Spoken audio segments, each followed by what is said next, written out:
चलिए दोस्तों, परसेंटेज का जो पार्ट छूट गया था उससे आगे बढ़ते हैं। ठीक है, परसेंटेज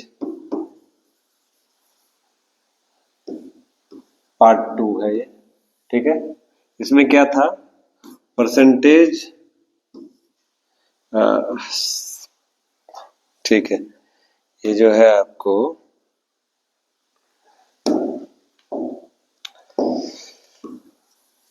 फ्रैक्शन टू परसेंटेज, ये एक चीज छूट गया था। फ्रैक्शन टू परसेंटेज, ये जो है पार्ट छूट गया था, इसको डिस्क्राइब करते हैं। फ्रैक्शन टू परसेंटेज कैसे करेंगे, जैसे 1/5 है, 1/4 है, ठीक है, 1/3 है। इस तरह का चीज को, जैसे 1/5, इसको क्या करेंगे, 100 से मल्टीप्लाई करेंगे, परसेंटेज का साइन लगाएंगे, 5 से काटिए, यहाँ पर 20 आएगा, मतलब 20%। ठीक है, 1/4 है, 1/4 मल्टीप्लाइड बाई 100%, इसको काटिए, 25 आएगा, यह हो गया 25%। ठीक है, 1/3 मल्टीप्लाइड बाई 100%, क्या आएगा, 33 इंटीजर 1/3%। ठीक, 1/8, इसको 1/8 को क्या करेंगे, मल्टीप्लाई करेंगे 100 से, काटिए, 4 दूनी 25, चौक 12 इंटीजर 1/2%।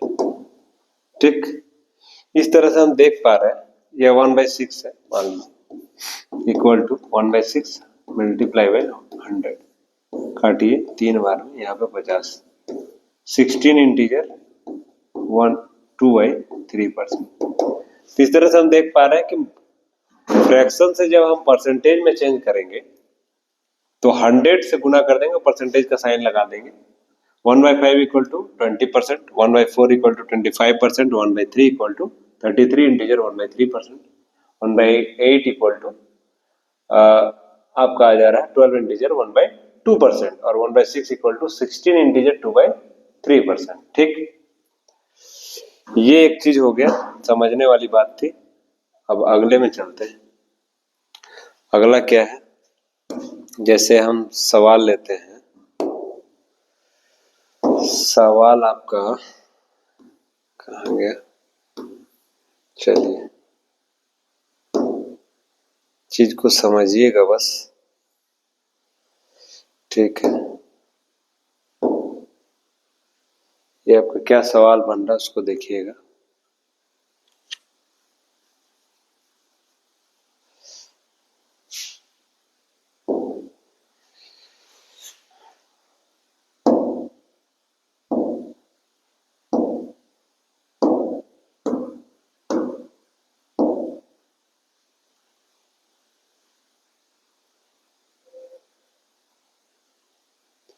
चलिए इस पे आते हैं हम। देखिए ये क्या सवाल है, सवाल ये है कि जैसे कि मैंने बताया था इससे पहले, price into consumption equal to expenditure होता है। यदि एक्सपेंडिचर को कांस्टेंट मान लिया जाए तो प्राइस जो होगा वो एक्सपेंडिचर का इनवर्सली प्रोपोर्शनल होगा, उल्टा होगा। अगर प्राइस बढ़ाएंगे तो कंजम्पशन घट जाएगा, कंजम्पशन बढ़ाएंगे तो प्राइस घट जाएगा, ये चीज है। और एक चीज आपको बता रहे हैं, जैसे आपको 100 से इनकेस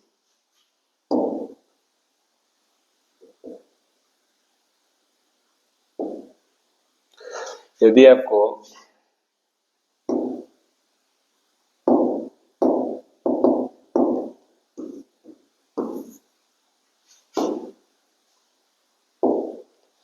यदि आपको 100 जैसे है, ठीक है, माइनस क्या करना है, 12 इंटीजर 1/2, ऐसा माइनस करना। माइनस करना कैसे सीखेंगे, तो 100 को आप मानिए 99, क्या मानिए 99, ठीक है।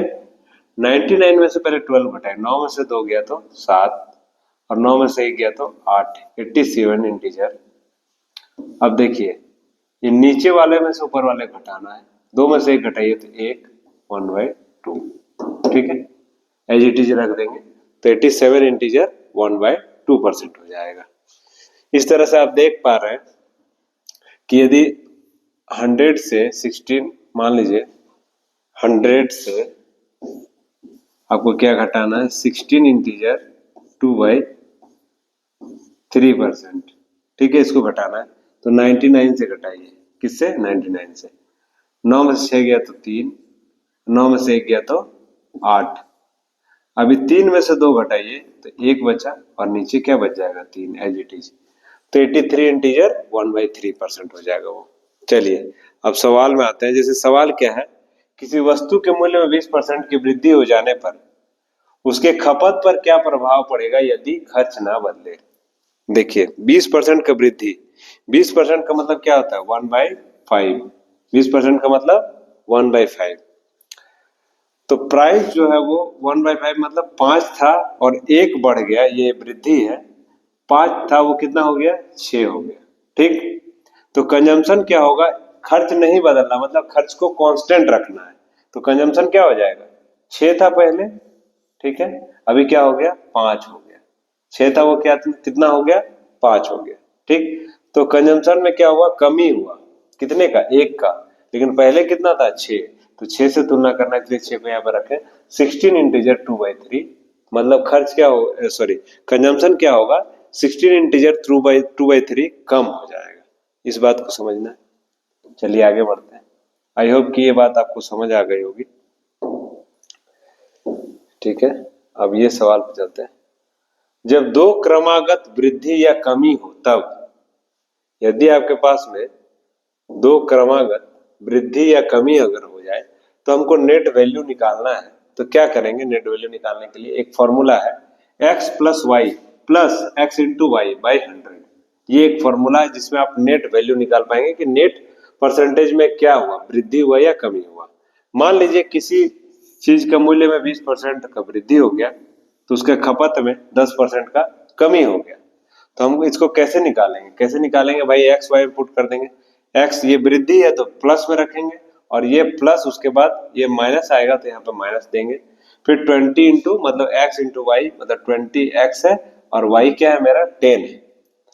तो यहाँ पे -10 है। ठीक, 20 इंटू -10 करेंगे तो यहाँ पर कट कुट के क्या आएगा? डिवाइडेड बाय 100 है तो -2 आएगा और यहाँ पे 20 में से 10 जाएगा तो 10 आएगा। 10 में से तो गया तो 8% का इसका नेट निकल रहा है। क्या? वृद्धि निकल रहा है, क्योंकि यह प्लस में आया है। अगर यही माइनस में आता तो ये क्या होता? 8% का डिक्लाइन हो जाता, मतलब कि घट जाता। इसको हम ये वाला भी इससे लगा सकते हैं। पहले 100 था, अभी 120 हो गया दाम। उसके बाद क्या हुआ? पहले 100 केजी खर्च करता था, अभी 90 केजी खर्च कर रहा है। पहले 100 केजी खर्च करता था, अभी कितना केजी खर्च करेगा? x KG. इस तरह से 108 केजी निकल जाएगा। मतलब 8% का जो है उसका, पहले 100 रुपया खर्च करता था, अभी x रुपया खर्च करता है। तो पहले तो 108 रुपया हो जाएगा, तो 8% का क्या हो जाएगा? उसका वृद्धि हो जाएगा खर्च में। अगला सवाल पे आते हैं। जैसे कि एक सवाल है, किसी वस्तु के मूल्य में 20% की कमी हो जाने पर एक व्यक्ति 800 रुपये में 4 केजी वस्तु अधिक खरीदता है, तो वस्तु का वर्तमान तथा पुराना मूल्य निकालिए। 800 रुपये में 20% की कमी, तो 800 का 20% निकालेंगे 160। ये जो 20% की आपका कमी हो रहा है ये 800 रुपये में हो रहा है और वही 20% का कम हो जाने का वजह से 4 केजी अधिक खरीद रहा है। तो 20% का कमी का बराबर 160 रुपया होता है। तो 4 केजी का दाम है 160 रुपया, 1 केजी का दाम 40 रुपया हो जाएगा। साफ बात है। ओल्ड का वैल्यू अगर निकालेंगे तो देखिए, पहले तो न्यू का वैल्यू ये निकल गया कि अभी जो वर्तमान में 40 रुपया पर केजी है, लेकिन ओल्ड का वैल्यू निकालेंगे तो 20% का कमी मतलब 80% जो अभी है, 80%, वो 80% किसके बराबर होगा? 40 के बराबर। तो भैया 100% कितने के बराबर होगा? वो 50 रुपये के बराबर होगा। ठीक है, आई होप कि ये बातें आपको समझ आ रही होंगी। अगर नहीं समझ आए तो जरूर हमको कमेंट करें, हम आपको समझाएंगे। ठीक है, अगला सवाल लेते हैं। एक वस्तु के मूल्य 10 रुपया पर केजी से घट के 5 रुपया पर केजी हो जाता है, तो उसके खपत पर क्या प्रभाव पड़ेगा? उसका खर्च 100 रुपये से 120 हो जाए तो बस उसी फॉर्मूला में लगा देंगे। पहले कितना था? ₹10 पर केजी, अभी कितना हो गया ₹5 पर केजी। पहले 100 केजी खरीदता था, अभी X केजी खरीद रहा है। पहले ₹100 खर्च करता था, अभी ₹120 खर्च कर रहा है। तो ओवरऑल देखा जाए तो X बराबर 240 आएगा, मतलब 140% क्या होगा, उसका खपत जो है वो बढ़ जाएगा। ठीक है, अब अगला सवाल आते हैं।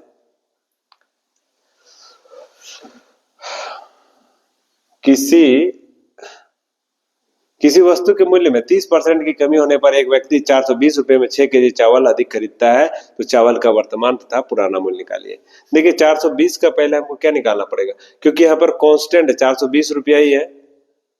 ठीक, ₹420 खर्च जो है मेरा कांस्टेंट है, तो ₹420 का 30% अगर निकालेंगे तो क्या निकलेगा, ₹126। ठीक है, ₹126 में मेरा क्या बोल रहा है कि 6 केजी अधिक चावल खरीदता है, तो इसका मतलब ₹126 में ही 6 केजी खरीदता है, तो 1 केजी का वैल्यू क्या आ जाएगा, ₹21 पर केजी।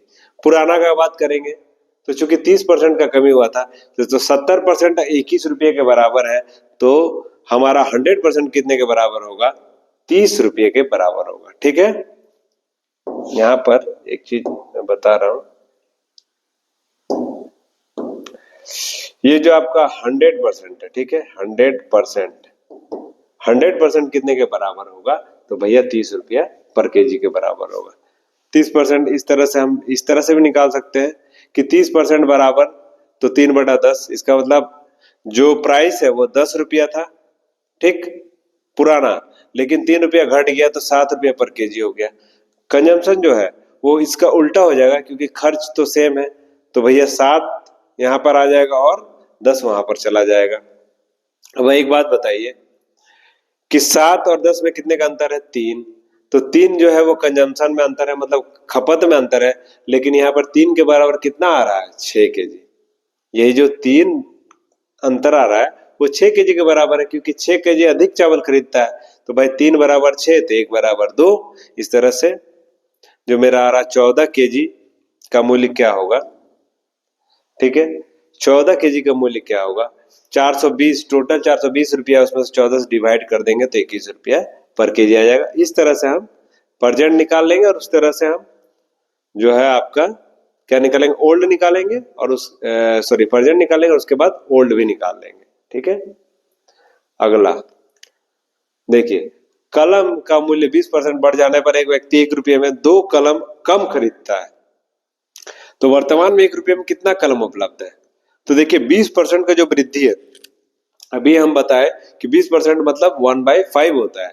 वृद्धि के बाद मूल्य क्या होगा, 5 में से 1 बढ़ गया, मतलब 6/5 हो गया। तो प्राइस का बात करेंगे तो ओल्ड प्राइस मेरा क्या है, ₹5 है, और प्रेजेंट प्राइस क्या है, ₹6 है। लेकिन कंजम्पशन चूंकि मेरा जो है एक्सपेंडिचर सेम है, इसलिए कंजम्पशन क्या होगा, प्राइस का उल्टा होगा, तो यहाँ 6 और 5 होगा। 6 और 5 में कितने का अंतर है, 1 का अंतर है। एक कंजम्पशन में अंतर है, लेकिन 1 बराबर क्या दिया हुआ, 2 कलम। ठीक है, 1 बराबर 2 कलम, तो हमें क्या निकालना है, यदि 1 बराबर 2 कलम दिया हुआ है तो 6 बराबर 12 कलम होगा, और 5 बराबर 10 कलम होगा। तो पूछा, क्या बोला कि ₹1 में कितने कलम उपलब्ध है भैया, तो प्रेजेंट में ₹1 में कितने कलम उपलब्ध है, 5 गुने 2 मतलब 10 कलम इसमें आपके उपलब्ध है। अब अगला सवाल आते हैं। ठीक है, ये जो था मेरा कुछ परसेंटेज का सवाल था। अब परसेंटेज में इससे थोड़ा सा आगे बढ़ेंगे, और आपको मैं इससे आगे की चीजों को बताऊंगा। तब तक के लिए धन्यवाद।